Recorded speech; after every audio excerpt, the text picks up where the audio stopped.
ലഹരി ഒഴുകുന്ന വഴികൾ തേടിപ്പോയ പോലീസ് ഒടുവിലെത്തിച്ചേർന്നത് ബംഗളൂരുവിലെ ഡ്രഗ് ഡീലറായ പ്രിൻസ് സാംസൺ എന്ന 25-കാരനിലേക്ക്.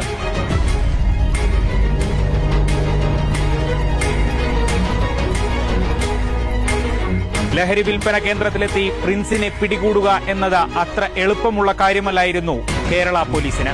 വലിയ അളവിൽ MDMA പോലുള്ളവ പിടികൂടിയാലും അതിന്റെ യഥാർത്ഥ ഉറവിടത്തിലേക്ക് എത്തുക എന്നത് പല കേസുകളിലും വിരളമാണ്. ലഹരികടത്തിലെ പ്രധാന കണ്ണിയെ പിടികൂടിയത് കേരള പോലീസിന് വൻ നേട്ടം തന്നെയാണ്. കേരളത്തിലേക്ക് ലഹരി കടത്തുന്ന പ്രധാന കണ്ണിയായ ടാൻസാനിയൻ പൗരൻ പ്രിൻസ് സാംസൺ ഇന്ത്യയിലേക്ക് എത്തിയത് വിദ്യാർത്ഥിയായി.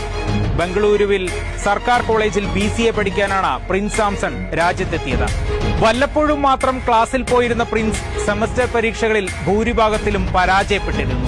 കാര്യമായ ജോലികളൊന്നും ചെയ്യാതെ ആർഭാട ജീവിതം നയിച്ചിരുന്ന ഇയാളുടെ മുഖ്യ തൊഴിൽ ലഹരി വിൽപ്പന തന്നെയാണെന്നാണ് പോലീസിന്റെ അന്വേഷണത്തിൽ വ്യക്തമായത്. കഴിഞ്ഞ മാസം 24-ന് മുത്തങ്ങയിൽ വെച്ച് വാഹന പരിശോധനയ്ക്കിടെ MDMAയുമായി പിടികൂടിയ മലപ്പുറം സ്വദേശി ഷെഫീഖിനെ ചോദ്യം ചെയ്തതിൽ നിന്നാണ് പ്രിൻസ് സാംസൺ എന്ന ലഹരി കടത്തുകാരനിലേക്ക് പോലീസ് എത്തിച്ചേരുന്നത്. 2 മാസം കൊണ്ട് വ്യാജ അക്കൗണ്ടിലൂടെ അനധികൃതമായി ഇയാൾ നടത്തിയത് 80 ലക്ഷം രൂപയുടെ ഇടപാട്. ഞായറാഴ്ച വൈകിട്ടോടെ ബംഗളൂരുവിലെ താമസ സ്ഥലത്തു നിന്നാണ് പ്രിൻസ് സാംസണെ ബത്തേരി പോലീസും ജില്ലാ ലഹരിവിരുദ്ധ സ്ക്വാഡും ചേർന്ന് പിടികൂടുന്നത്. ഇയാളെ പിടികൂടുമ്പോൾ പ്രിൻസിന്റെ കയ്യിൽ നിന്ന് കണ്ടെത്തിയത് രാസലഹരി എന്ന് കരുതുന്ന 100 ഗ്രാം വെളുത്ത പൊടിയും 5 മൊബൈൽ ഫോണുകളും ലാപ്ടോപ്പുകളും മറ്റ് രേഖകളും.